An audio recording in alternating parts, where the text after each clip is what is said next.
So I believe that we have our next presenters with us. We're running a little bit early, but I'm going to go ahead and introduce them and bring them on stage. So the first introduction is for Tikhon Galbraith. He is Atna Athabaskan and a tribal member of the Mentasta Lake tribe.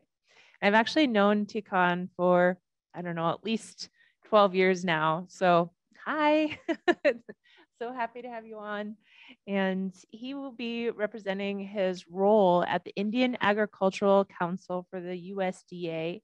And he supports 229 tribes through Alaska to accomplish resilience through agriculture by assisting in access to USDA programming and funding, as well as opportunities offered by various national and Alaska-based nonprofits. Along with Tikhon, we have Catherine Minthorn, who is a member of the Confederate Tribes of the Umatilla Indian Reservation of Oregon, located near Pendleton, Oregon. Catherine attended high school in Pendleton, Oregon, and she was in the class of 1973 when females were allowed into the FFA and agricultural classes. Catherine graduated Pendleton High School in 1975 and attended Idaho State University in 1976.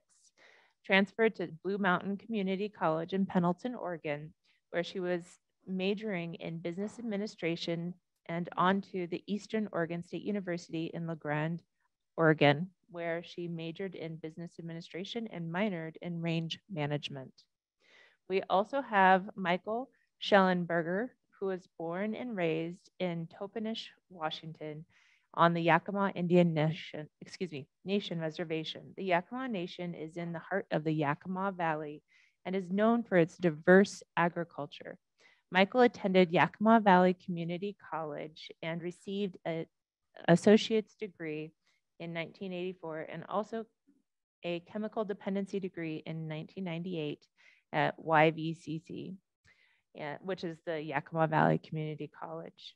Michael worked for the National Tribal Development Association, Farm Service Agency, Outreach Liaison from 1992 to 1998, and currently has been employed with the Intertribal Agricultural Council since 2000. Welcome. I'm so glad to have you here today, and I will hand the presentation over to Tikhon. Hello, everyone. So as Mita said, I'm a technical assistant specialist with the Intertribal Agriculture Council. And today we're going to be talking about our organization, as well as some of the application of the programs within each of our regions. I have my coworkers, Mike and Catherine, online with me to assist in this presentation. So the Intertribal Agricultural Council was founded in 1987. At that time, Alaska Native American Indian producers weren't really able to access the programs that were available. There weren't really programs available for our producers.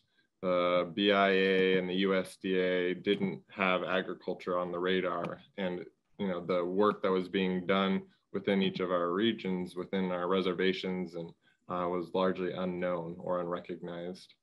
So the purposes of the IAC were established in the charter in 1987 through a series of chalkboard sessions. The 20+ goals that were identified through the conversations of tribal producers from across the nation were condensed into 5 operational goals. Next slide, please.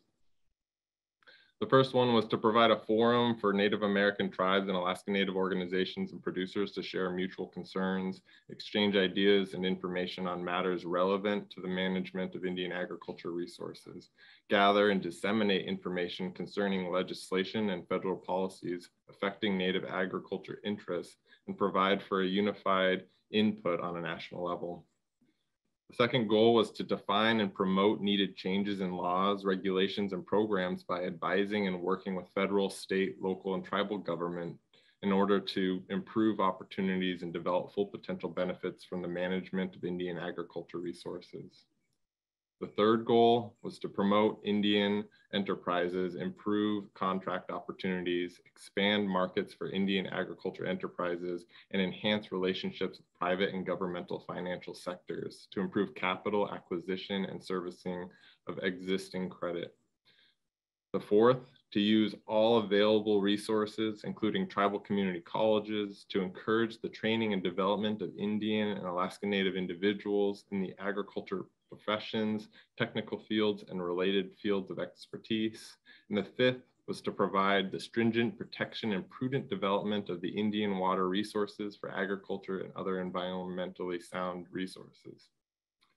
This boils down into our mission, which is really just to support and provide resources that allow for food sovereignty and food security for our tribal nations across the United States. Next slide, please. It's a huge goal, and it's a large umbrella which manifests into many different applications and programs for our organization. You know, we recognize food as a foundation of our culture, of our health, of our wealth, of our economies, of our people, and the way our traditional foods are important and essential to be protected and cultivated moving into the future.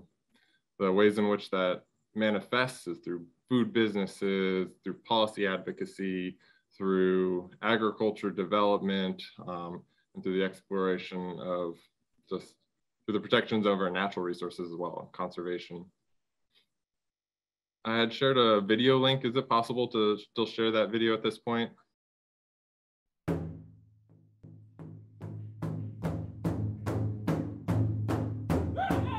There are certain inherent values that we adhere to, and respect is a key ingredient. That love and care is really, you can't help but notice it. We're not just growing veggies, but we're stewarding the entire environment, the entire ecosystem that we have here. Everything about gathering is of the earth and of the sea, whether it's harvesting from the waters or harvesting nunatat of the land. You have to be focused on the land and your environment. It's not just communities working in silos, but it's Indian country working as a whole together in order to feed ourselves.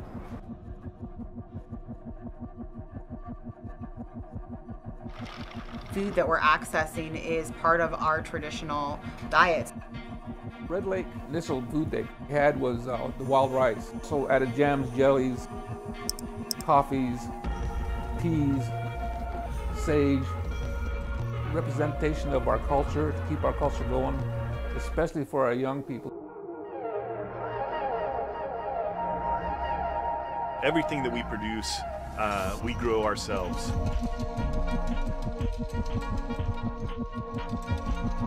It's also bringing back our role as Indigenous people and as original stewards of these lands. For thousands of years, the Shunak people have been, harvesting seafood, and it's been a mainstay of their diet. We can take care and take it slow and do smaller quantities and higher qualities. The food we grow and eat and the seeds we save, but also how we grow them, how we relate to our food relatives, and how we really restore this circle of kinship. Every inch of tundra is a life force, and we can see it when you're close up to it or from 100 miles away. Everything that we gathered was good for food and for medicine. We always imagined it would be great for your skin. Everything we use, from picking to drying to extraction, everything is used in every stage of the process. Families get together to go out and camp and pick berries, and that keeps the family unit together. We started small, processed about 3,000 gallons of oil in our first year.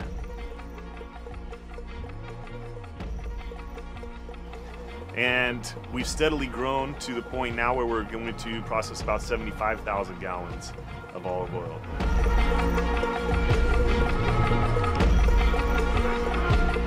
When I say cold water oysters to like a chef or a oyster bar owner, they really perk up because they understand their flavor is going to be top-notch because they know that the oysters are that fine world-class product.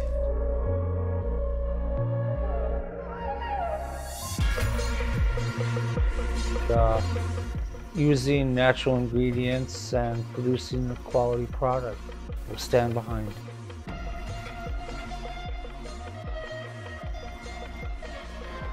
It really helps the rest of us move forward too in this larger movement of reclaiming and revitalizing our traditional foodways.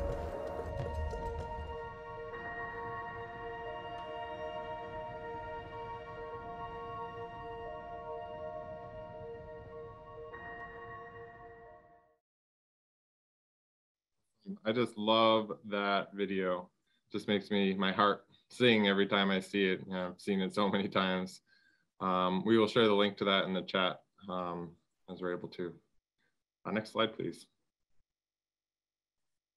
So the goal of food sovereignty and food security is complex and large, as I mentioned earlier, and we recognize that as an organization. And through that recognition, we have a diversified and broad outline of the programs and the services that we offer as an organization. We're working in legal and policy. We're supporting youth through professional development. We are engaged in food system development and advocacy, and we have conservation programs, and we see the potential for food in supporting economic development in our region. And we support the communication, the advertising, the promotion of all of this work as well. Next slide, please. So we started in 1987, and through that time, we have built a robust and dynamic network of organizations and tribal producers that we work with and collaborate with and support throughout the nation. There, we host different regional conferences. We host an annual conference. It's just so incredible the scope and the work that we are accomplishing as an organization, and we're actively growing currently. We're excited to say as an organization with the current administration's emphasis on access and equitability, we have been a partner on many levels with multiple USDA agencies, including NRCS and Office of Tribal Relations, as well as others. Next slide, please. So to accomplish the goals, we have a youth and professional development department where we offer internships both nationally and regionally. We have a natural resource department focused on supporting regenerative agriculture and conservation planning for our tribes and tribal producers. We have an American Indians food program that supports producers in becoming nationally market ready or internationally market ready, and also includes made and produced by American Indian producers. And we have a policy team who's in Washington, taking the feedback that we are hearing and doing direct advocacy on the Hill. And then the work that Catherine, Mike, and myself are all part of is the Technical Assistance Network. We're the boots on the ground, working directly with tribal producers, helping them navigate the opportunities and accomplish their goals and remove obstacles where they exist. Next slide, please.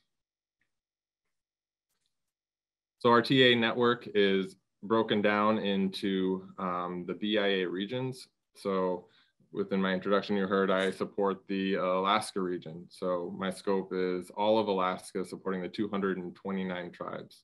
It's huge, right? It's more than one person's job. And so it's, our work is really accomplished through the network, through the relationships that we build, and relying on, an understanding of who can best support the needs of our tribes and our tribal producers, connecting them with those resources. We're navigators, we're network weavers, we're connectors, and we're also subject matter experts. Each of us as technical assistants really brings a set of expertise onto the table, and we rely on each other. We reach out, you know, like when, say, I need help with outfitting a greenhouse. You know, I haven't done a ton of, you know, putting together an operation plan for a greenhouse. I can reach out to a fellow TA who has that experience and can assist the tribes. Or if somebody is curious about, you know, the use of Alaska Native plants as food and medicine, something that I have a strong background in, you know, they can reach out to me around ethics or a conversation to present or support that. Next slide, please.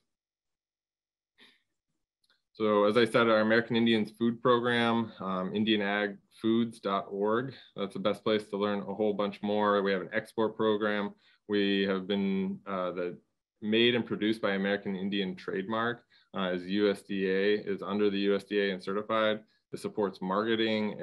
It's a commitment to, it demonstrates the commitment to our values and the quality of the products. The video that we watched earlier was produced to celebrate the diversity and the quality of the food that we see produced in Indian country.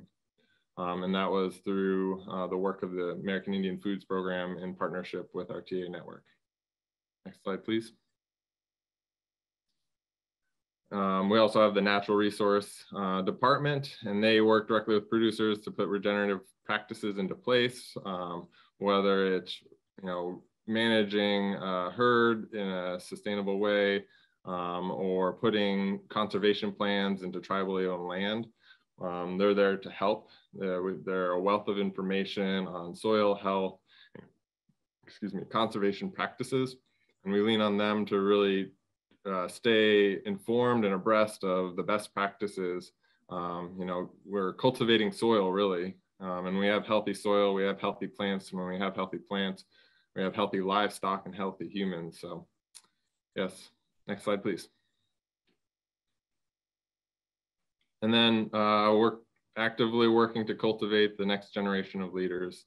Many of us who are employed at ISC have come through the youth development opportunities or interns at one point or another. And then we just really believe in, you know, exposing youth to the diversity of opportunities that exist within agriculture, while also cultivating their passion. You know, so as an intern, if as a young tribal member comes on as an intern, you know, the first question is, you know, what are you passionate about? What are you interested? What do you want to learn about? And then we create the intern opportunity around their interests to really keep them engaged and show them the possibilities that exist within agriculture. Next slide, please. And then we recognize and know and have experienced the discrimination that exists within the language of the federal government and within the policies that are in place. And so we actively work to address that and improve it and identify where there is inequity in the application of programs and opportunities.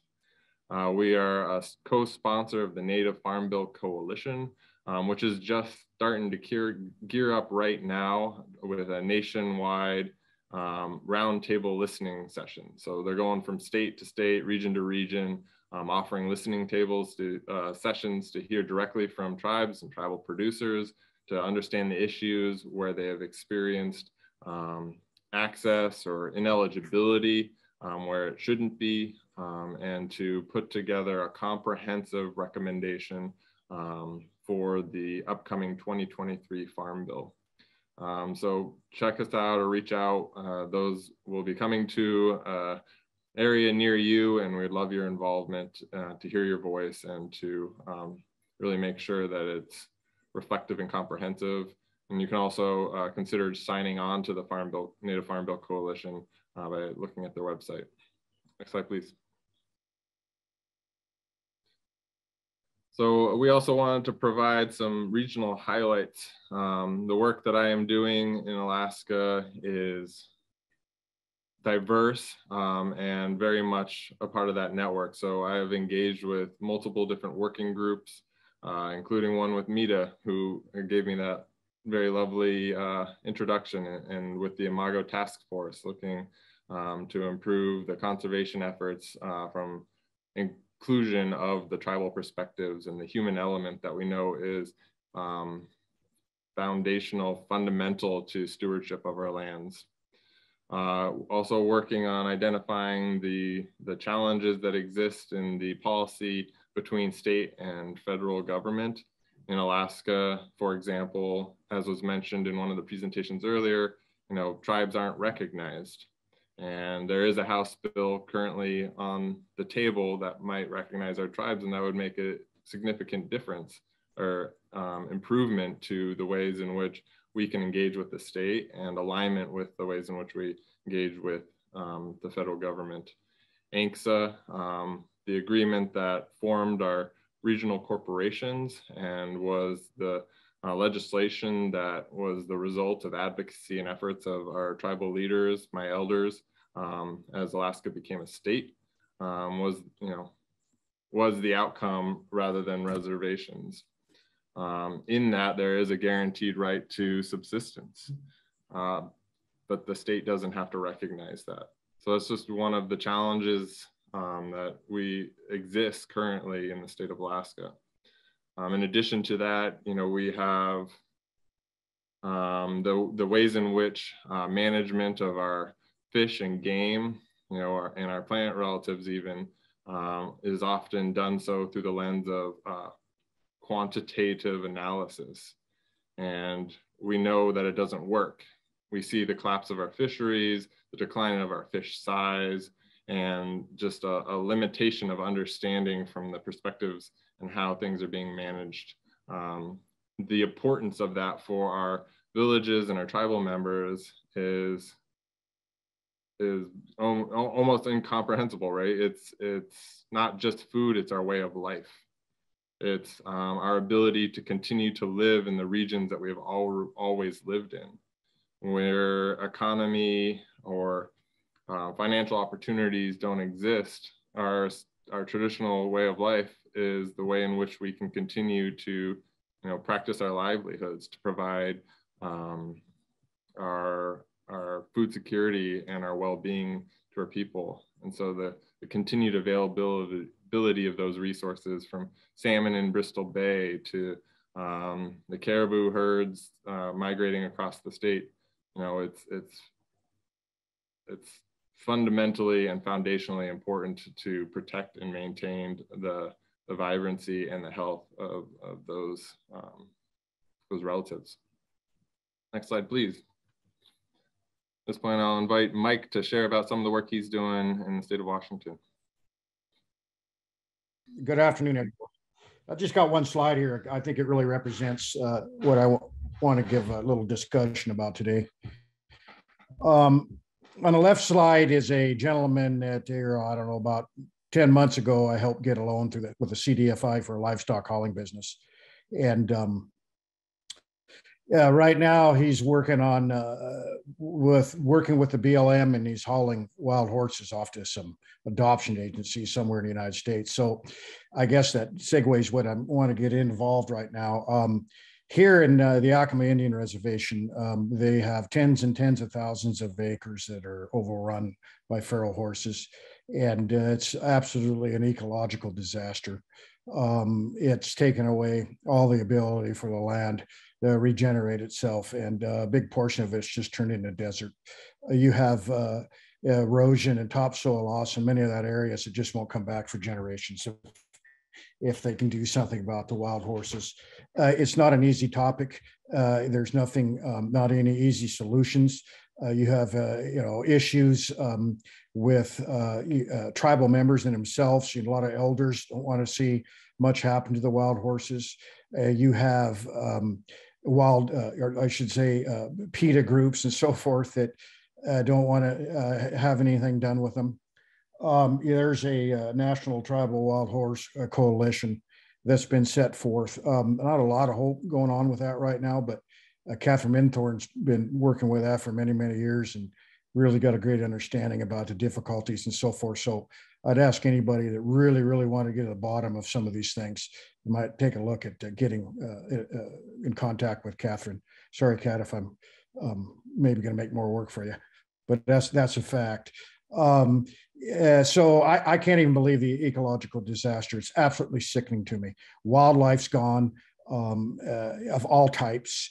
You have a lot of erosion that are going into the creeks and not allowing for salmonids to come up and spawn.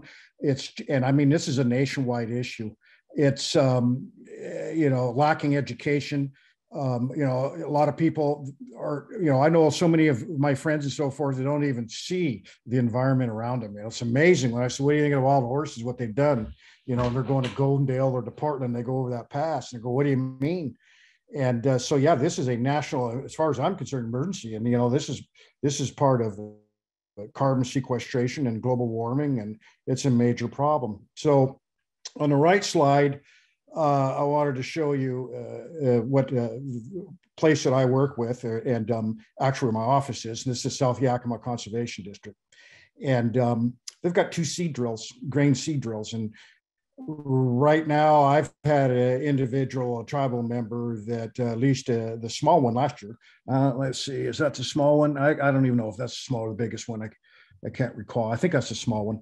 And he went ahead and did some regenerative work on some pasture lands that he had that got overgrazed and died. And he's was planting some new grass seed in there and so forth, perennial seed, native grasses. And it seemed to have taken off pretty well. Then there's a lot more interest in that. There's a lot of individuals that are purchasing that, renting that, so forth, for wildlife habitat, putting in perennial grasses and so forth. And it's been rather effective. And I'm glad to see that there's been sort of more of an interest. Washington State Department of Fish and Wildlife just recently rented it again for the 2nd year. They're utilizing it to put in a forage kochia is fire strips and borders to help these areas around here that we have that are up high and got a lot of cheatgrass and so forth that burn a lot. And these forage kochia can work when it's successful on these strips to help slow down that process. So, my heart is really into this regenerative, I don't call it agriculture, but seeding and helping with trying to preserve a lot of this environment that we have around here, particularly working with trying to come up with some solutions in the feral horse problem that, like I said before, I think is a much greater problem than most people realize. So anyway, that's what I got. My 5 minutes is up, and I really appreciate you ladies and gentlemen listening to me. And if you have any further questions, you can sure find my information on the IEC website, and please feel free to reach out. Thank you. Hi, good afternoon. In my region, I work with tribes in the state of Oregon and Idaho. And last year, we really concentrated on regenerative agriculture. In the picture here, the one to the far right, that is NRCS and a tribal local conservation district. And it's a field day doing soil sampling. And the tests then were sent off to, the center picture is the same group as well.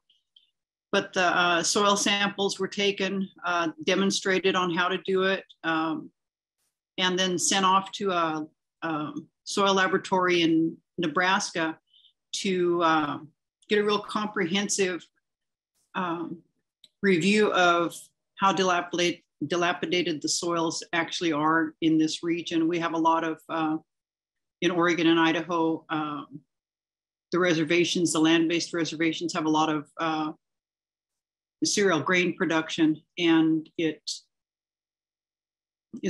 cropped every other year, and it really depletes the land. There's no living organisms. It's just from what we've been been learning and being taught it's dirt now. It's not soil anymore. It doesn't have a living community underneath the surface. So that's what Mike and TCON and I and the rest of the TA staff have been out in Indian country is, teaching how to do soil sampling and to find out what the true health of your soil is and what we can do through regenerative agriculture to bring our soils back into a healthier state. The picture on top there with the cows grazing there, that's a field that needs to have the forage reduced off of there, and that's a lot of weeds in there. These cattle are inside of an electric fence and left there for, I don't know, 8 or 10 days, and they'll take those weeds cleared back down to the surface where we don't have to use spray to remove the vegetation there. So after the cattle come off there, then that soil can be seed bed preparation there. And then on top of that, the urine and feces from the cattle go back into the soil for a type of fertilizer. The lower left picture is an actual first planting regenerative agriculture project. It's a cover crop program. It's about 10 acres. There had been livestock on it, so they were pulled off, and the surface of the soil was basically just roughed up. It wasn't plowed or anything, but just roughed up so that the seeds could be received into the soil. The plantings there are orchard grass and a trifecta of mustard. The trifecta of mustard is for the ground penetrating roots that they have to get aeration back into that soil. This is a first. Last year in 2021, it was the first year that particular piece of land is going into recovery, so to speak. There was also, what is it called? Clover planted in there, and the clover provides the nitrogen and goes back into the soils. So this year, that particular field should really come back in with some good vegetation. At the time this particular picture was taken, I believe it was like June. And that field was planted in the last week of March. And in Oregon, kind of like Alaska too, we get a lot of rain. Normally we get a lot of rain, and we're in a real severe drought here. So from the last week of March until like this picture was mid-June, it rained 3 times, and it wasn't a significant amount of rain. It was like a 40 to 60% 3 different times.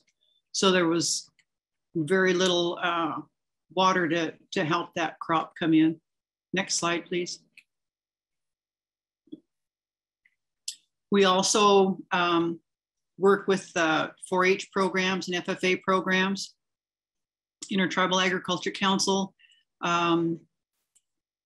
We were on the Colville Reservation in Washington, the Blackfeet Reservation in Montana, the Navajo Nation, and this is the Shoshone-Bannock tribal kids out in Fort Hall, Idaho. We have a program where we were able to assist the youth with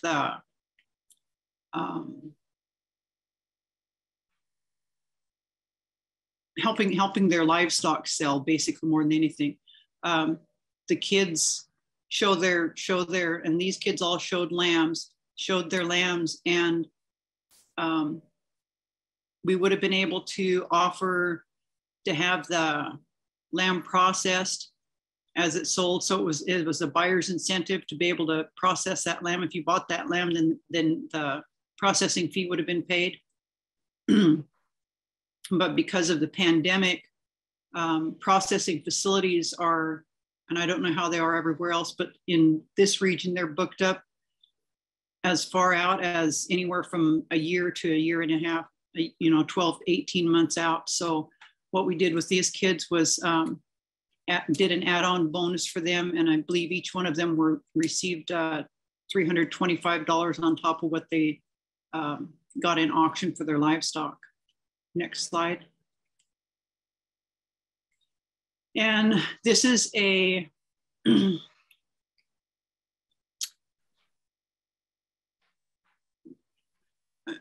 Indian-owned cooperative, food cooperative.